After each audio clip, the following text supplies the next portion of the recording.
a Józsavárosi Művelődési Ház nevében a mai kiállítás megnyitón, és szeretnénk felkérni túlműzőként a Józseféket, nyissa meg a mai kiállítás.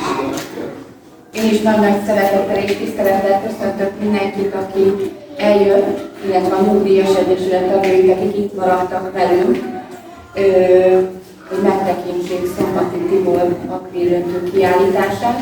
Nekem volt szerencsém a múlt héten megismerkedni a Tiborral, és egyesével mi végignéztük ezeket a gyönyörű alkotásokat, amit a szórólapon folyékony művészetnek hívnak.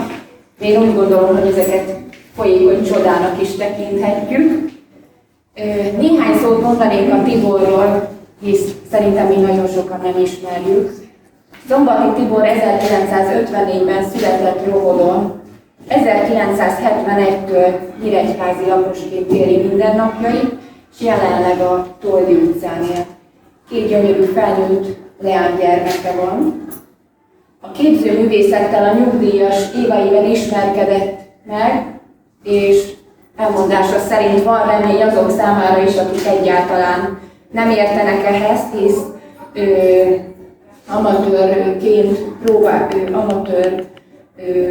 illetve hobbistaként próbálkozott ezzel a képzőművészeti ággal, és elmondása szerint valóban igaz, erősíts meg Tibor, hogy nem jeleskedett ebben a tantárgyban gyermekkorában sem. Elsősorban internetről, YouTube videók segítségével készíti az alkotásokat, ott sajátítja el ezeket a különböző módszereket, melyekről hamarosan majd részletesen is beszél.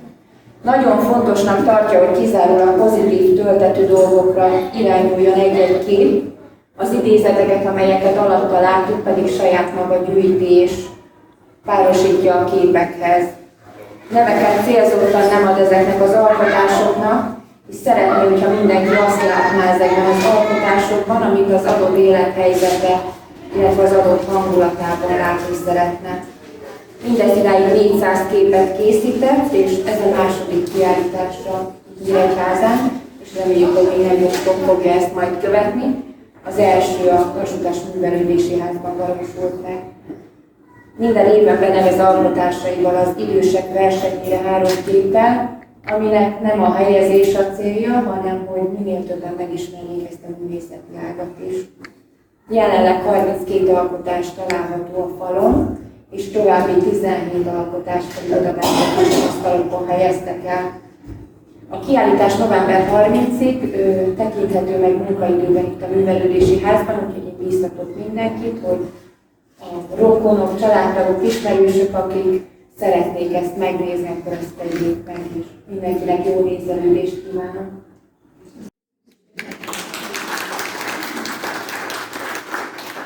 Csak rá is adom a szót Tibornak, aki remélem, hogy itt mindannyiunknak is elmondja egyesével ezeket a képeket történetét, esetleg nem tudom, hogy álljanak-e fel, meg hogy... Nem kell, majd én mondom. Jó, rendben. Köszönöm a szót. Előjáróban szeretném megköszönni a Józsefváros Művelődési Ház vezetőjének, Adriennek, hogy beengedte ezt a képeket önöknek, nektek, pedig, hogy eljöttetek időt, pénzt, fáradtságot, üzemanyagot nem kimérem. Magadról a technikáról, tehát folyékony művészet, vagy folytatásos művészet, mindegy, hívjuk. Tehát én azt az ágát képviselem, aki nem tud festeni. Van, aki fest, én pedig a másik ágát képviselem. Öntéssel, különböző technikával, hát van vagy 1000 darab, mindent nem fogok felsorolni, egy párat, amit én is használom. Lehet látni a világokat, ez ilyen láncos módszer, bizsú módszerre ráteszem a festéket, alapot elkészítem, és lehúzom. Van ez egy modern gép, ez fricskázással, idősebb korosztály biztos ismeri fricskázás módszer. Úgy történik, hogy felviszem a alapot, felviszek 3-4 szín, és akkor kifricskázom. A harmadiknál nem fog menni, nekem sem mondta az elsőben, mindenkinek bátorik. Ez pedig fújással van, hajszárítóval felviszem a anyagot, és akkor szétfújom. Hát, hogy azért legyen valami kedve, ezt pedig pörgesen a hölgyek jobban ismerik a torbat szólgatók, ugye? Hát jó figyelni, azt használom, megpörgetem, és akkor egy ilyen szép, hát véletlenül egy dalax is, mint bármi lehet. Bármi lehet. Most mondok el a képre mást is. Egy képről feltétlenül akarok beszélni, nem fogom mindent elemezni. Ugye itt látunk egy fát. Ennek a jelentése összetett és bonyolult. Én az egyszerű változatát mondom. Ugye? Tessék maradni. Van egy erős gyökérzet, ami nem látszik, de oda tudjuk képzelni, mert az erős törzséből következik. Az az emberek mély lélektanát jelenti. Az ágak összekötik az országokat, tágabb életlenül a világokat. A lombozat az emberek. A nap, az pedig szimbolizálja ugye a naprendszer, kozmosz vagy akármit. Ami erre esett a választáson, a következő. Én még nem találkoztam olyan, hogy egy képnek két tulajdonosa legyen. Tehát 50%-a én kutatom, 50%-ban meg egy Vadászi Krisztina nevű mandala festő. Ő tette rá ezeket a napot meg. Tehát azért különleges.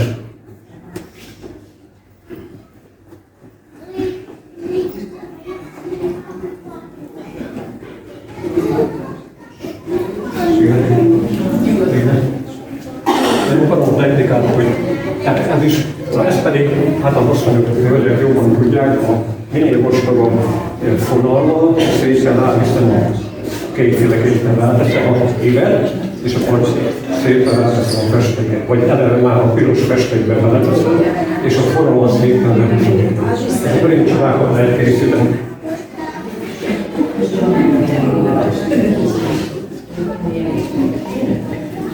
Majd vagyok egy négyes tárgyát, ha valaki ennek hatására nyugodtan hozzá lehet kezdeni. Én is senkitől nem tanultam, névjelöltem, tessenek a mikrosztályok is. Az internet egy részét használnak. Én se értek mindenhez, de legalább nem tudom ismételni, le tudom venni, és akkor hagyj menjen. Úgyhogy hozzá lehet.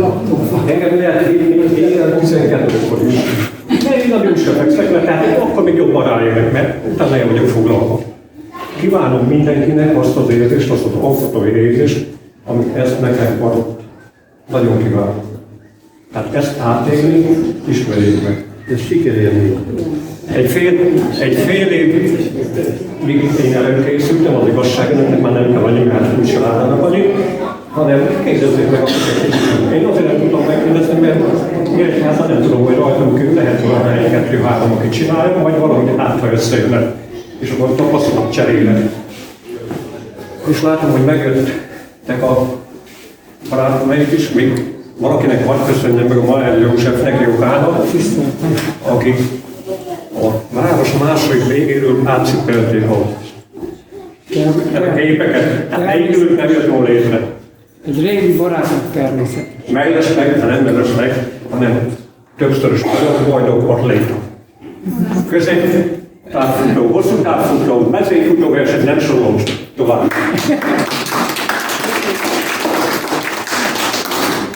Hát ilyettem, mert ennyit tudtam elmondani, de ha kérdés van, szívesen válaszolok. Nyugodtan kérdezzenek közben, mert úgy jobban előjön nekem is. Tehát bele kell fogni, csinálni. Nem mondom, abban tudok segíteni, hogy induljon neki. Hol vegyen festéket. A festék egy kicsit drága, a többi ilyen, majd fogják látni, oda, vagy hölgyekben látják, hogy milyen dolgozott, milyen eszközökkel.